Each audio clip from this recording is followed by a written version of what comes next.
Hello friends, આજે આપણે બેઠા બેઠા વેટ લોસ કરવા માટેના યોગા જોવાના છે. તો અહીંયા હવે તમારી આ જે પેટની ચરબી હોય છે એ પેટની ચરબી ઓછી કરવી છે. તો એના માટે એક સરસ મજાનું આપણે સવારે વહેલા ભૂખ્યા પેટે તમારે આ એક્સરસાઇઝ કરવાની છે. આ એક્સરસાઇઝ કરવાથી ખરેખર તમારું વજન એકદમ ઝડપથી ઘટે છે. સૌથી પહેલાં વજ્રાસનની સ્થિતિમાં બેસવાનું છે. 300 વખત રોજની આ 7 દિવસ સુધીની એક્સરસાઇઝ છે તે કરવાની છે. હવે સૌથી પહેલાં તો આપણે ભગવાનની જેમ પ્રાર્થના કરતા હોય એમાં હાથ જોડવાના છે.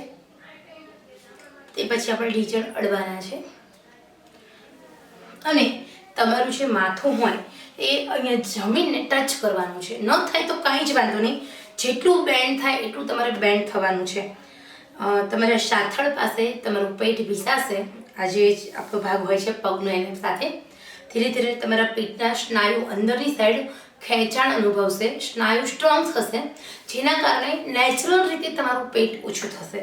તો જે લોકોને ડાયાબિટીસ છે, જે લોકોને મોટા પેટની પરેશાની છે, જે લોકો ઓછું જમે છે અને એમને જે ફાનની ચરબી હોય એ ઘટતી જ નથી, એવા લોકો માટે આ એક્સરસાઇઝ છે.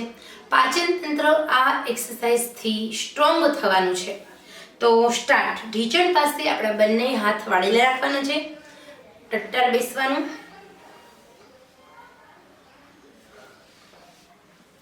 બને તો આવી રીતે આમ 100 સ્ટાર્ટિંગ તમે 50 થી કરો.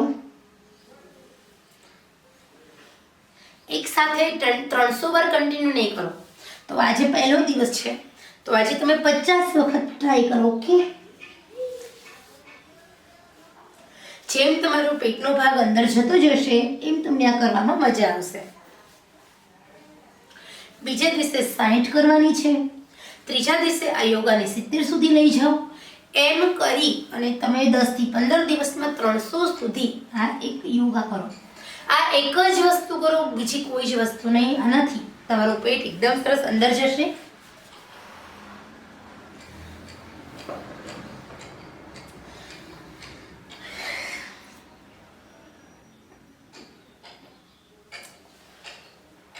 જ્યાં સુધી રહી શકાય ત્યાં સુધી આ પરિસ્થિતિમાં આમ રહેવાની ટ્રાય કરવાની. ઉતાવળ નહીં કરવાની. ધીમે ધીમે એકદમ શાંતિથી તમારે આ યોગા કરવાના છે.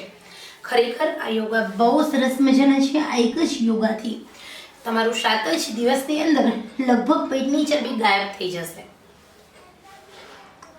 પાચન તંત્ર ઠીક થશે. ખાધેલા ખોરાકનું પાચન થવા લાગશે. વધતા વજનને તમે કંટ્રોલ કરી શકો છો. તો કેટલી વાર કરવાનું છે? ઓછામાં ઓછું 300 વાર 7 દિવસ સુધી કરશો એટલે તમને ચોક્કસ ફાયદો જણાશે. બીજું, હવે તમારી કમર છે તો કમરને શેપમાં લાવવું છે. તો આવી રીતે પેટની ચરબી ઓછી કરવા માટેની એક્સરસાઇઝ સાથે આપણા કમર છે તો કમરની બોડીને શેપમાં લાવવી છે. સૌથી પહેલાં તમારે ડાબા હાથને પાછળ લઈ જવાનો અને જમણો હાથ હોય એ આપણા કમર પાસે લઈ જવાનો. આપણો આ બોડી એકદમ સીધું રહેવું જોઈએ. આપણી ગરદન શોલ્ડર પાસે એકદમ ટટ્ટા રહેવી જોઈએ. આ એક્સરસાઇઝ બેઠા બેઠા જ કરવાની છે. તમને શરીરમાં સાંધાના દુખાવા હોય, સાંધાના દર્દ હોય તો પણ તમારે આ એક્સરસાઇઝ કરી શકો છો. સવારે ભૂખ્યા પેટે આ બંને એક્સરસાઇઝ કરવાની છે. તમારું પેટ પણ ઓછું થશે, તમારી કમર પણ ઓછી થશે.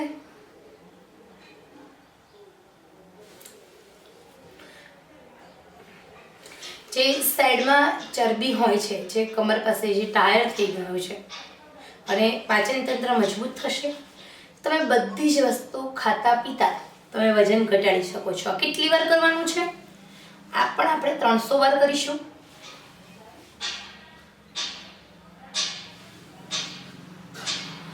બંને એક્સરસાઇઝ 300 વાર કરવાની છે.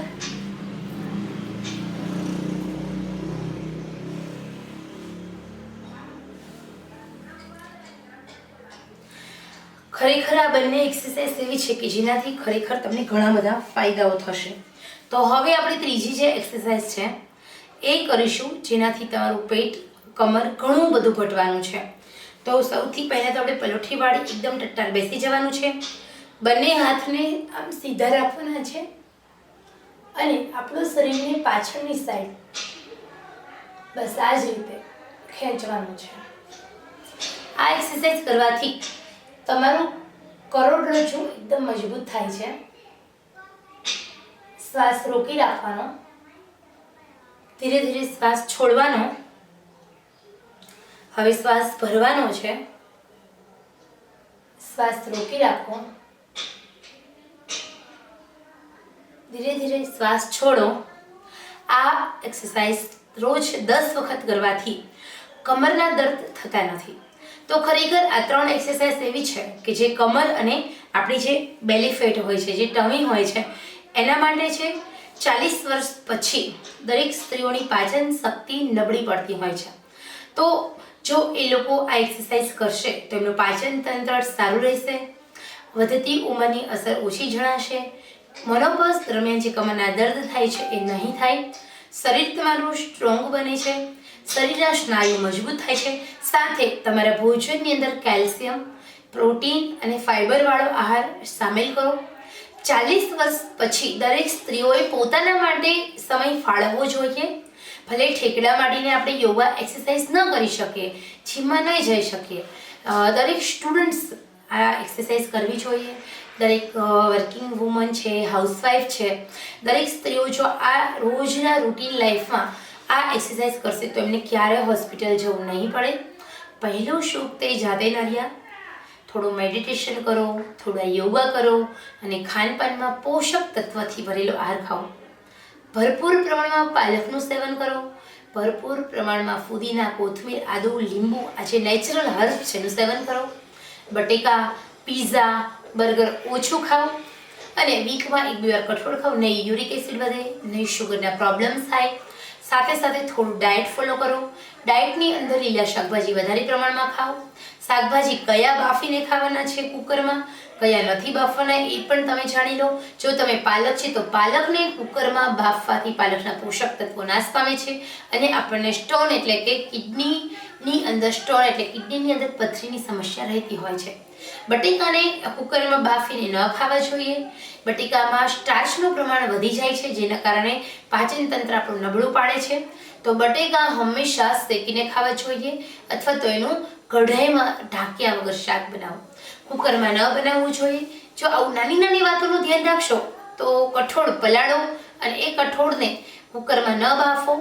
એની જગ્યાએ કઠોળને એવી જ રીતે કઢાઈમાં થોડા અધકચરા 50% બાફેલા હોય અને 50% પાણીમાં પલાળે એવા અધકચરા કઠોળ ચાવીને ખાવાનું રાખો. જો પોષક તત્વો પણ મળશે અને ઘણા બધા ફાયદા થશે. તો આવી રીતે થોડું ધ્યાન રાખો કઈ વસ્તુ તમારે પ્રેશર કુકરમાં બનાવશો તો ફાયદો થશે, કઈ વસ્તુ તમને ફાયદો નહીં કરે. જો આ દરેક બાબતોનું તમે ધ્યાન રાખશો તો તમને ઘણા બધા ફાયદાઓ થશે.